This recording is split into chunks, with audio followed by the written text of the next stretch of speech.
আজকে ছিল ফুলকপি দিয়ে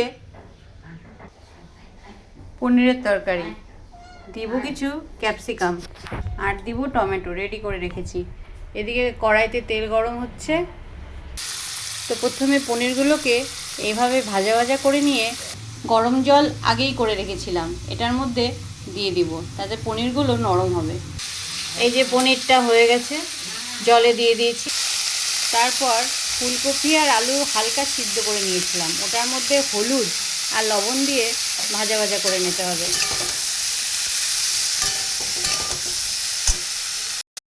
এরপর কড়াই গরম হলে জিরা, শুকনো লঙ্কা আর ক্যাপসিকাম ফোড়নে দেব। হ্যাঁ, ঠিকই শুনছেন, ক্যাপসিকাম দেব ফোড়নে। এরকম ভাজা ভাজা হয়ে গেলে মানে হালকা সিদ্ধ, মশলা গুলিয়ে রেখেছিলাম, আজকে নিরামিষ করব, তাই জন্য জিরে গুঁড়ো, ধনে গুঁড়ো, হলুদ আর টমেটো গ্রেট করে রাখা দিয়ে দেব আর ভালো মতো কষিয়ে নেব। এই যে দেখো মশলাটা শুকিয়ে এসছে। আর হ্যাঁ, আমি দিয়ে দিয়েছিলাম বাদাম থেতো করে, এটার মধ্যে দিয়ে দিয়েছিলাম। আর দিয়েছিলাম তেজপাতা। তেজপাতা দিলে গন্ধটা সুন্দর আসবে আর বাদামের জন্য একটা আলাদাই টেস্ট আসবে। মশলাটা এইভাবে পুরো কষা হয়ে গেলে তার মধ্যে এই ভেজে রাখা কফি আর আলুগুলো দিয়ে দেব। যেহেতু কফিটা আমি আগেই ভাজা ভাজা করে রেখেছিলাম, তাই এটা আর বেশিক্ষণ ভাজবো না, অল্প একটু মেশানো পর্যন্তই। এরপর মশলাগুলো এইভাবে ভাজা ভাজা কষা কষা হয়ে গেলে যখনই জল মানে তেল ছাড়তে থাকবে, তখনই সেই যে জলটা যেটার মধ্যে চুবিয়ে রেখেছিলাম পনির, সেটা দিয়ে অল্প জলেই ফুটিয়ে নিব, কারণ এটা মাখা মাখা ঝোল করব। এটা মিশলেই রেডি হয়ে যাবে টেস্টি টেস্টি ফুলকপি আর পনিরের তরকারি। তো তোমরা ট্রাই করো আর আমাকে বলো কেমন লাগলো খেতে, ঠিক আছে?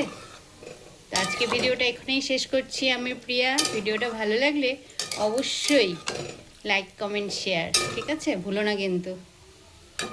এটা ফুটে উঠলেই, এটা এখন ঢেকে দেব, ফুটে উঠলেই নামিয়ে দেব, যখন জল একদম শুকিয়ে যাবে, কারণ এটা মাখা মাখা করব। একটা কথা বলতে তো ভুলেই গিয়েছিলাম, তোমরা অনেকেই জিজ্ঞেস করবে দিদি লবণ দিলে না। হ্যাঁ, লবণ দিয়েছি। কখন দিয়েছি বলো তো? যখন আমি মশলা কষিয়েছি তখনই লবণ দিয়েছি, তবে সামান্য পরিমাণে। কারণ যখন আমি ওই আলু আর ফুলকপিগুলোকে ভেজেছিলাম, তখন কিন্তু আমি অল্প লবণ হলুদ দিয়ে ভেজেছিলাম, মনে আছে তোমাদের? এই যে মোটামুটি রেডি হয়ে গেছে নিরামিষ তরকারি।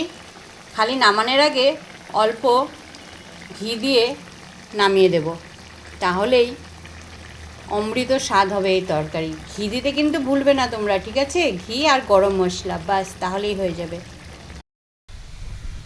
তো আমি প্রিয়া, আর এই ছিল আমার আজকের রেসিপি। কেমন লাগলো অবশ্যই জানিয়ে যাবে সবাই, ঠিক আছে? আর ভালো লাগলে একটু শেয়ার করে দিবে। Thank you.